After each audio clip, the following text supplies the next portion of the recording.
रात का समय था। आसमान में बादल गरज रहे थे और बिजली की चमक कभी कभी पूरे जंगल को उजाले में नहला देती थी। उस उजाले में एक पुराना टूटा फूटा घर दिखता था, जिसकी छत आधी धंस चुकी थी और दीवारों पर काई जम चुकी थी। हवा में एक अजीब सी गंध फैली हुई थी, कुछ ऐसा जो सड़ने या जलने जैसी महक देता हो। गांव का नाम था धनौली। बहुत छोटा सा गांव, जहां आज भी बिजली हर वक्त नहीं रहती थी। लोग सूरज डूबते ही अपने दरवाजे बंद कर लेते थे। बच्चे अपने बिस्तर में सिमट जाते और औरतें तुलसी के चौरे पर दीपक जला देती, ताकि बुरी नजर और बुरी आत्मा पास न आए। लेकिन गांव के बाहर जो जंगल था, कालवन, उसके बारे में हर कोई डरता था। कहा जाता था कि वहां हर अमावस्या की रात को औरत की हंसी सुनाई देती है, जो धीरे धीरे चीख में बदल जाती है। गांव के बुजुर्ग कहते थे कि वो आवाज किसी शापित आत्मा की है, जो बरसों पहले इस गांव में मरी थी। कहानी की असली शुरुआत तब हुई जब अर्जुन शहर से लौटकर अपने पुश्तैनी घर आया। अर्जुन 26 साल का था, इंजीनियर था और दिल्ली में नौकरी करता था। उसका बचपन इसी गांव में बीता था, लेकिन पढ़ाई के लिए वह सालों पहले चला गया था। अब पिता के निधन के बाद उसे गांव आना पड़ा था, घर बेचने के लिए। जब वो पहुंचा, शाम ढल चुकी थी। गांव के लोग उसे देखकर चौंक गए। अरे अर्जुन बेटा, तू लौट आया? बूढ़े मोहन काका ने कहा। अर्जुन मुस्कुराया। हाँ काका, कुछ दिन रुकूंगा, फिर ये पुराना घर बेचकर चला जाऊंगा। काका का चेहरा अचानक गंभीर हो गया। रात को बाहर मत निकलना बेटा, और उस पुराने घर के पिछवाड़े मत जाना। अर्जुन हंस पड़ा। क्यों काका, वहां भी कोई भूत है क्या? काका ने सिर्फ इतना कहा। हंस मत बेटा, यहां जो दिखता है वो हमेशा सच नहीं होता। रात को जब अर्जुन घर पहुंचा तो घर वैसा ही था जैसा बचपन में छोड़कर गया था। लकड़ी का पुराना दरवाजा, दीवार पर टंगी मां की तस्वीर और वो बड़ा सा पीतल का दीपक जो बरसों से नहीं जला था। अर्जुन ने घर के अंदर झाड़ पोंछ की और अपने कमरे में सोने चला गया। आधी रात को अचानक उसकी नींद खुली। कानों में किसी के पायल की आवाज पड़ी। छम छम छम। वो उठकर बैठ गया। बाहर पूरा सन्नाटा था, बस हवा की सरसराहट और कभी कभी कुत्तों का भौंकना। वो सोचने लगा शायद सपना देखा होगा, लेकिन कुछ देर बाद फिर वही आवाज, इस बार और करीब से। वो धीरे से उठा और खिड़की के पास गया। बाहर अंधेरा था, लेकिन बिजली की एक चमक के साथ उसने कुछ देखा। एक औरत का साया जो घर के पिछवाड़े से गुजर रहा था। अर्जुन का दिल जोर जोर से धड़कने लगा। कौन है वहां? उसने चिल्लाया। कोई जवाब नहीं। वो दौड़कर बाहर गया। ठंडी हवा उसके चेहरे से टकराई। उसने टॉर्च जलाई, लेकिन वहां कोई नहीं था। बस जमीन पर गीले पांवों के निशान बने थे, जो पीछे जंगल की तरफ जा रहे थे। सुबह हुई। अर्जुन ने सोचा शायद भ्रम था, लेकिन जब वो गांव के कुएं पर गया तो सब उसे अजीब नजरों से देख रहे थे। एक औरत बोली, कल रात तू बाहर गया था ना बेटा, हमने तेरा दरवाजा खुला देखा। अर्जुन ने कहा, हाँ, कुछ आवाज आई थी। औरत ने डरते हुए कहा, बेटा उस तरफ मत जाना, वहां लच्छी की आत्मा घूमती है। लच्छी? अर्जुन ने पूछा। मोहन काका पास आ गए, बोले, लच्छी यहाँ की थी बेटा, बहुत सुंदर औरत। उसका पति परदेश चला गया था और लोग कहते हैं कि गांव के ठाकुर ने उसके साथ जबरदस्ती की। शर्म और अपमान में उसने उसी घर के पिछवाड़े कुएं में छलांग लगा दी। तब से उसकी आत्मा चैन से नहीं सोई। अर्जुन ने हंसने की कोशिश की। काका, ये सब अंधविश्वास है। काका ने बस इतना कहा, कभी कभी अंधविश्वास ही सच्चाई होता है बेटा। रात फिर आई और इस बार अर्जुन ने सोचा कि वो उस आवाज का राज खुद देखेगा। उसने कैमरा और टॉर्च लेकर घर के पिछवाड़े जाने का फैसला किया। वहां पहुंचते ही ठंडी हवा का झोंका आया। कुआं अब सूख चुका था, लेकिन उसके किनारों पर सफेद फूल चढ़े थे, जैसे रोज कोई वहां पूजा करता हो। अर्जुन ने टॉर्च की रोशनी से नीचे झांका। कुआं बहुत गहरा था, लेकिन उसकी गहराई से किसी के सिसकने की आवाज आ रही थी।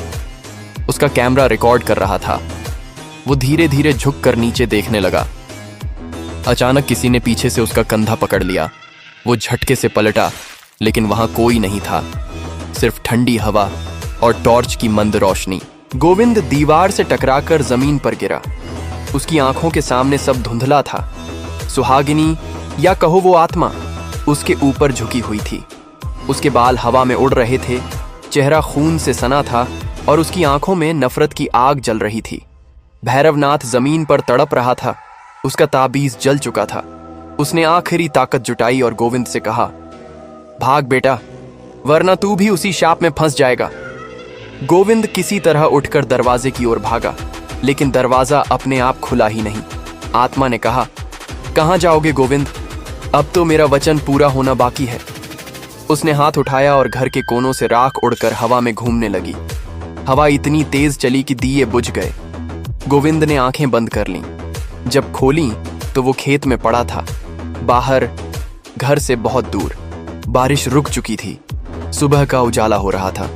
भैरवनाथ का कहीं नामो निशान नहीं था। गोविंद दौड़ता हुआ गांव पहुंचा। वहां गांव वाले जमा थे, सबके चेहरों पर डर था। मोहन काका बोले, गोविंद बेटा, तेरी बहू कहाँ है? वो बोला, घर में थी, लेकिन काका बोले, वो घर में नहीं है बेटा। और भैरवनाथ का शव हवेली के पास मिला है। सन्नाटा छा गया। गोविंद को लगा उसके पैरों तले जमीन खिसक गई। उस रात गांव में श्मशान में चिता जलाई गई।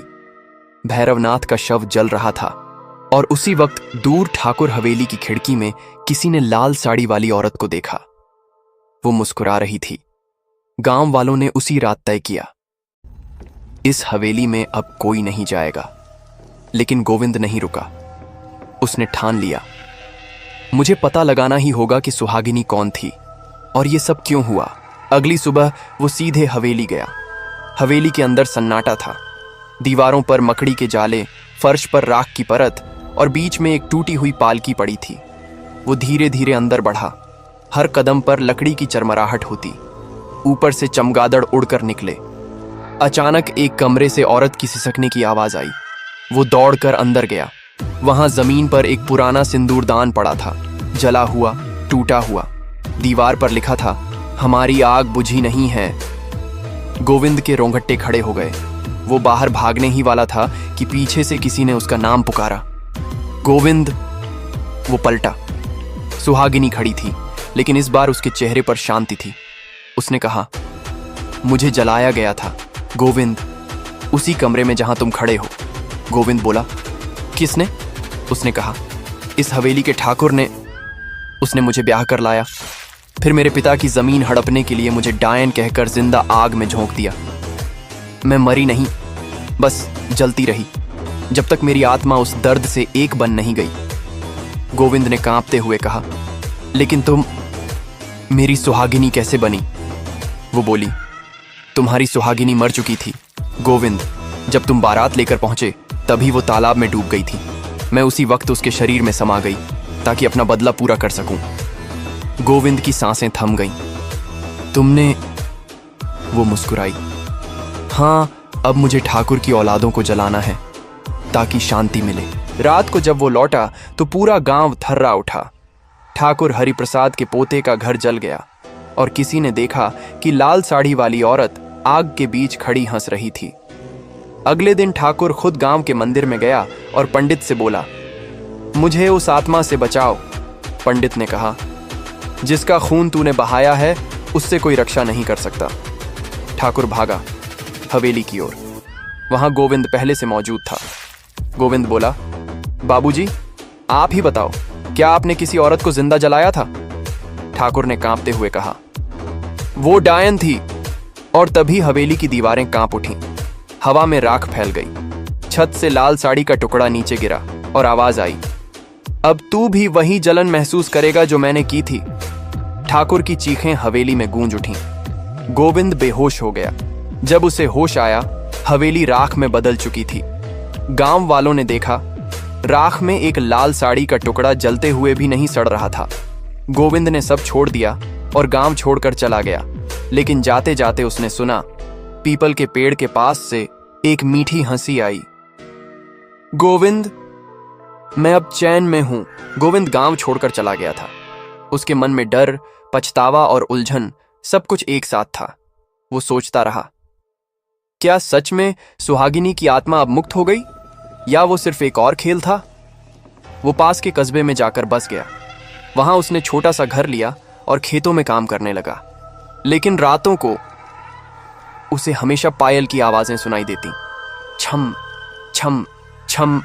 वो डर कर दरवाजा बंद कर लेता, लेकिन फिर खिड़की के बाहर लाल साड़ी का झोंका दिखाई देता। एक रात उसने हिम्मत की और कहा, अगर तू सच में है तो सामने आ। कमरे की बत्ती अपने आप बंद हो गई और अंधेरे में वही आवाज आई, गोविंद, तू मुझसे भाग नहीं सकता। वो आवाज किसी और की नहीं, सुहागिनी की थी। वो वहीं थी, लेकिन उसका चेहरा अब शांत नहीं था, भयानक था। मैंने बदला ले लिया गोविंद, ठाकुर का वंश मिट गया, लेकिन अब मुझे कोई रोक नहीं सकता। गोविंद कांपते हुए बोला, तूने कहा था कि तू अब चैन में है। वो हंसी, हाँ, लेकिन अब ये आग किसी और को भी जलाएगी। मुझे अपने जैसे और आत्माएं चाहिए। वो उसके करीब आई, हवा ठंडी हो गई। गोविंद ने उसका हाथ पकड़ने की कोशिश की, लेकिन वो राख बनकर उड़ गई। अगले दिन गांव में खबर आई, ठाकुर हवेली फिर से बन रही है। कोई अजनबी ठेकेदार उसे खरीदकर मरम्मत करवा रहा था। गांव वालों ने समझाया, भैया वो जगह अपशगुन है, लेकिन ठेकेदार हंस दिया, भूत वूत कुछ नहीं होता। रात को हवेली में काम करने वाले मजदूरों में से 2 गायब हो गए। तीसरे ने बताया, हम काम कर रहे थे, तभी दीवार से आवाज आई, जैसे कोई औरत अंदर फंसी हो। हमने भाग लिया। गांव के सरपंच ने कहा, भूतनी बहू लौट आई है। कुछ दिनों बाद गोविंद को पत्र मिला, आपको हवेली के काम का निरीक्षण करना है।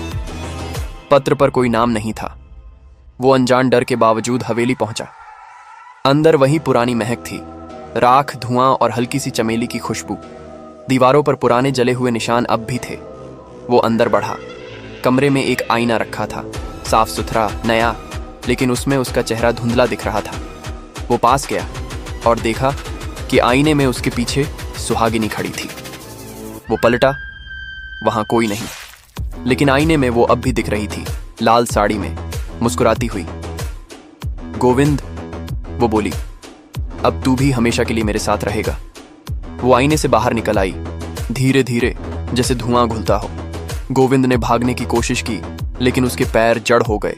उसने आखिरी बार चिल्लाने की कोशिश की, छोड़ दो मुझे, लेकिन उसकी आवाज गले में अटक गई। सुहागिनी ने उसका चेहरा अपने हाथों में लिया और कहा, अब तू मेरा है। बिजली चमकी, आईना टूट गया, और जब गांव वाले अगले दिन हवेली पहुंचे तो उन्होंने देखा, आईने के अंदर गोविंद का चेहरा कैद था और वो डर के मारे वहीं जमे हुए थे। आईने के पीछे से किसी के हंसने की आवाज आई, भूतनी बहू फिर से जिंदा हो गई। कुछ साल बीत गए। हवेली अब एक भूत बंगला बन चुकी थी। लोग वहां नहीं जाते थे। रात को जो भी उधर से गुजरता, उसे लगता कोई लाल साड़ी में औरत उसके पीछे चल रही है। कभी कभी खेतों में, कुएं के पास या मंदिर के पिछवाड़े कोई पायल की आवाज सुनाई देती, छम छम, और फिर वही फुसफुसाहट, गोविंद। एक दिन एक नया जोड़ा उस गांव में आया। शहर से आए थे, सुहास और राधिका। उन्होंने कहा, हमें पुरानी हवेली खरीदनी है, यहां घर बसाना है। गांव वाले डर गए। समझाया, वो हवेली अपशगुनी है, वहां कोई नहीं बस सकता। लेकिन वो लोग हंस दिए। अब भूतों के जमाने चले गए बाबा। वो दोनों हवेली में रहने लगे। पहली रात सब ठीक था। दूसरी रात राधिका ने सपना देखा, एक औरत लाल साड़ी में उसके सिरहाने खड़ी थी और कह रही थी, स्वागत है बहू। वो घबरा के उठी, लेकिन बिस्तर पर उसके बगल में सुहास नहीं था। नीचे गई। दरवाजा खुला था और बाहर बरामदे में खून के निशान बने थे जो कुएं तक जाते थे। राधिका चिल्लाई, सुहास! कोई जवाब नहीं। कुएं में झांका तो नीचे पानी नहीं, सिर्फ धुआं था, और उसी धुएं में सुहागिनी का चेहरा उभर आया। अब एक नई बहू आ गई है। गांव वालों ने सुबह सुना, हवेली फिर जल गई, लेकिन राख के बीच 2 जोड़ी पायलें मिली, एक पुरानी, एक नई। किसी ने कहा, अब भूतनी बहू अकेली नहीं रही।